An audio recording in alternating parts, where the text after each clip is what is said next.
भीष्म जी ने कहा, विप्रवर, भगवान शंकर ने जिन वैष्णव धर्मों का उपदेश किया है उनका मुझसे वर्णन कीजिए। वे कैसे हैं और उनका फल क्या है? पुलस्त्य जी बोले, राजन, प्राचीन रथंतर कल्प की बात है। पिनाकधारी भगवान शंकर मंदराचल पर विराजमान थे। उस समय महात्मा ब्रह्मा जी ने स्वयं ही उनके पास जाकर पूछा, परमेश्वर, थोड़ी सी तपस्या से मोक्ष को प्राप्ति कैसे हो सकती है? ब्रह्मा जी के इस प्रकार प्रश्न करने पर जगत की उत्पत्ति एवं वृद्धि करने वाले विश्वात्मा उमानाथ शिव मन को प्रिय लगने वाले वचन बोले। महादेव जी ने कहा, एक समय द्वारका की सभा में भगवान श्री कृष्ण वृष्णिवंशी पुरुषों, विद्वानों, कौरवों और देव गंधर्वों के साथ बैठे हुए थे। धर्म से संबंध रखने वाली पौराणिक कथाएं हो रही थी। इसी समय भीमसेन ने भगवान से परमपद की प्राप्ति के पूछा। उनका प्रश्न सुनकर भगवान श्री वासुदेव ने कहा, भीम, मैं तुम्हें एक पापविनाशिनी तिथि का परिचय देता हूँ। उस दिन निम्नांकित विधि से उपवास करके तुम श्री विष्णु के परम धाम को प्राप्त करो। जिस दिन माघ मास की दशमी तिथि आए उस दिन समस्त शरीर में घी लगाकर तिलमिश्रित जल से स्नान करे तथा नमो नारायणाय इस मंत्र से भगवान श्री विष्णु का पूजन करे। कृष्णाय नमः कहकर दोनों चरणों की और सर्वात्मने नमः कहकर मस्तक की पूजा करे। वैकुंठाय नमः इस मंत्र से कंठ की और श्रीवत्सधारिणे नमः इससे हृदय की अर्चा करे। फिर शंखिने नमः, चक्रिणे नमः, गदिने नमः, वरदाय नमः तथा सर्वम नारायण, सब कुछ नारायण ही है, ऐसा कहकर आवाहन आदि के क्रम से भगवान को पूजा करे। इसके बाद दामोदराय नमः कहकर उदर का, पंचजनाय नमः इस मंत्र से कमर का, सौभाग्यनाथाय नमः इससे दोनों जांघों का, भूतधारे नमः से दोनों घुटनों का, नीलाय नमः इस मंत्र से पिंडलियों, घुटने से नीचे के भाग का और विश्वसृजे नमः इससे पुनः दोनों चरणों का पूजन करे। तत्पश्चात देव्य नमः, शांत्य नमः, लक्ष्म्य नमः, श्रिय नमः, तुष्टय नमः, पुष्टय नमः, व्युष्टय नमः इन मंत्रों से भगवती लक्ष्मी की पूजा करे। इसके बाद वायुवेगाय नमः, पक्षिणे नमः, विषप्रमथनाथ नमः, विहंगनाथाय नमः इन मंत्रों के द्वारा गरुड़ की पूजा करनी चाहिए। इसी प्रकार गंध, पुष्प, धूप तथा नाना प्रकार के पकवानों द्वारा श्री कृष्ण की, महादेव जी की तथा गणेश जी की भी पूजा करे। फिर गौ के दूध की बनी हुई खीर लेकर घी के साथ मौनपूर्वक भोजन करे। भोजन के अनंतर विद्वान पुरुष 100 पग चलकर बरगद अथवा खैरे की दातुन ले उसके द्वारा दांतों को साफ करे। फिर मुंह धोकर आचमन करे। सूर्यास्त होने के बाद उत्तराभिमुख बैठकर सायंकाल की संध्या करे। उसके अंत में यह कहे, भगवान श्रीनारायण को नमस्कार है। भगवन मैं आपकी शरण में आया हूँ। इस प्रकार प्रार्थना करके रात्रि में शयन करे। दूसरे दिन एकादशी को निराहार रहकर भगवान केशव की पूजा करे और रात भर बैठा रहकर शेषशायी भगवान की आराधना करे। फिर अग्नि में घी की आहुति देकर प्रार्थना करे कि हे पुंडरीकाक्ष, मैं द्वादशी को श्रेष्ठ ब्राह्मणों के साथ ही खौर का भोजन करूंगा। मेरा यह व्रत निर्विघ्नता पूर्वक पूर्ण हो। यह कहकर इतिहास पुराण की कथा सुनने के पश्चात शयन करे। सबेरा होने पर नदी में जाकर प्रसन्नता पूर्वक स्नान करे। पाखंडियों के संसर्ग दूर रहे विधिपूर्वक सकर के पितरों का तर्पण करे।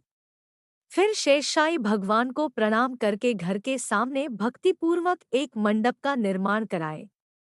उसके भीतर 4 हाथ को सुंदर वेदी बनवाए। वेदी के ऊपर 10 हाथ का तोरण लगाए। फिर सुदृढ़ खंभों के आधार पर एक कलश रखे। उसमें नीचे की ओर उड़द के दाने के बराबर छेद कर दे। तदंतर उसे जल से भरे और स्वयं उसके नीचे काला मृगचर्म बिछाकर बैठ जाए। कलश से गिरती हुई धारा को सारी रात अपने मस्तक पर धारण करे। वेदवेत्ता ब्राह्मणों ने धाराओं की अधिकता के अनुपात से फल में भी अधिकता बतलाई है। इसलिए व्रत करने वाले द्विज को चाहिए कि प्रयत्नपूर्वक उसे धारण करे। दक्षिण दिशा की ओर अर्धचंद्र के समान, पश्चिम को ओर गोल तथा उत्तर की ओर पीपल के पत्ते की आकृति का मंडल बनवाए। वैष्णव ध्वज को मध्य में कमल के आकार का मंडल बनवाना चाहिए। पूर्व की ओर जो वेदी का स्थान है, उसके दक्षिण ओर भी एक दूसरी वेदी बनवाए। भगवान श्री विष्णु के ध्यान में तत्पर हो पूर्वोक्त जल की धारा को बराबर मस्तक पर धारण करता रहे। दूसरी वेदी भगवान को स्थापना के लिए हो, उसके ऊपर कर्णिका स्थित कमल की आकृति बनाए और उसके मध्य भाग में भगवान पुरुषोत्तम को विराजमान करे। उनके निमित्त एक कुंड बनवाए, जो हाथ भर लंबा, उतना ही चौड़ा और उतना ही गहरा हो। उसके ऊपरी किनारे पर 3 मेखलाएं बनवाए, उसमें यथास्थान योनि और मुख के चिन्ह बनवाए। तदंतर ब्राह्मण कुंड में अग्नि प्रज्वलित करके जौ, घी और तिलों का श्री विष्णु संबंधी मंत्र द्वारा हवन करे। इस प्रकार वहां विधि पूर्वक वैष्णवयाग का संपादन करे। फिर कुंड मध्य में यत्नपूर्वक घी की धारा गिराए, देवाधिदेव भगवान के श्रीविग्रह पर दूध की धारा छोड़े तथा अपने मस्तक पर पूर्वोक्त जलधारा को धारण करे। घी की धारा मटर की दाल के बराबर मोटी होनी चाहिए, परंतु दूध और जल की धारा को अपनी इच्छा के अनुसार मोटी या पतली किया जा सकता है। ये धाराएं रात भर अविच्छिन्न रूप से गिरती रहनी चाहिए। फिर जल से भरे हुए 13 कलशों की स्थापना करे। वे नाना प्रकार के भक्ष्य पदार्थों से युक्त और श्वेत वस्त्रों से अलंकृत होने चाहिए। उनके साथ चंदोवा, उदुम्बर पात्र तथा पंचरत्न का होना भी आवश्यक है। वहाँ 4 ऋग्वेदी ब्राह्मण उत्तर की ओर मुख करके हवन करें, 4 यजुर्वेदी विप्र रुद्राध्याय का पाठ करे तथा 4 सामवेदी ब्राह्मण वैष्णव साम का गायन करते रहें। उपर्युक्त वारों ब्राह्मणों को वस्त्र, पुष्प, चंदन, अंगूठी, कड़े, सोने की जंजीर, वस्त्र तथा शैया आदि देकर उनका पूर्ण सत्कार करे। इस कार्य में धन की कृपणता न करे। इस प्रकार गीत और मांगलिक शब्दों के साथ रात्रि व्यतीत करे। उपाध्याय, आचार्य या पुरोहित को सब वस्तुएं अन्य ब्राह्मणों को अपेक्षा दूनी मात्र में अर्पण करे। रात्रि के बाद जब निर्मल प्रभात का उदय हो, तब शयन से उठकर नित्य कर्म के पश्चात 13 गौएं दान करनी चाहिए। उनके साथ की समस्त सामग्री सोने की होनी चाहिए। वे सब की सब दूध देने वाली और सुशीला हो। उनके सौंग सोने से और खुर चांदी से मंडे हुए हो तथा उन सबको वस्त्र ओढ़कर चंदन से विभूषित किया गया हो। गौओं के साथ कांसी का दोहन पात्र भी होना चाहिए। गोदान के पश्चात ब्राह्मणों को भक्तिपूर्वक भक्ष्य भोज्य पदार्थों से तृप्त करके नाना प्रकार के वस्त्र दान एक करे। फिर स्वयं भी क्षार लवण से रहित अन्न का भोजन करके ब्राह्मणों को विदा करे।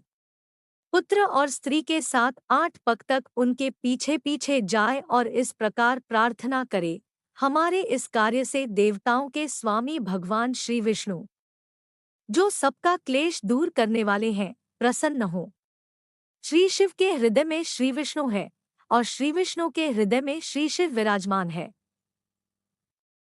मैं इन दोनों में अंतर नहीं देखता, इस धारणा से मेरा कल्याण हो। यह कहकर उन कलशों, गौओं, शैयाओं तथा वस्त्रों को सब ब्राह्मणों के घर पहुंचवा दे।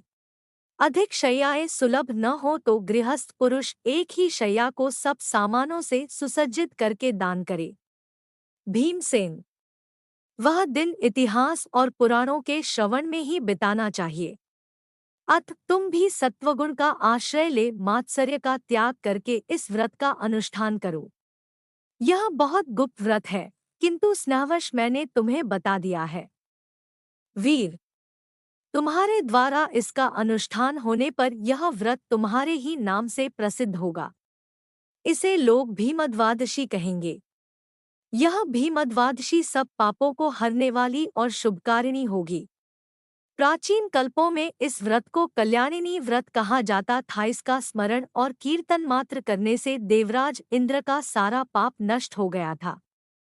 इसी के अनुष्ठान से मेरी प्रिया सत्यभामा ने मुझे पतिरूप में प्राप्त किया।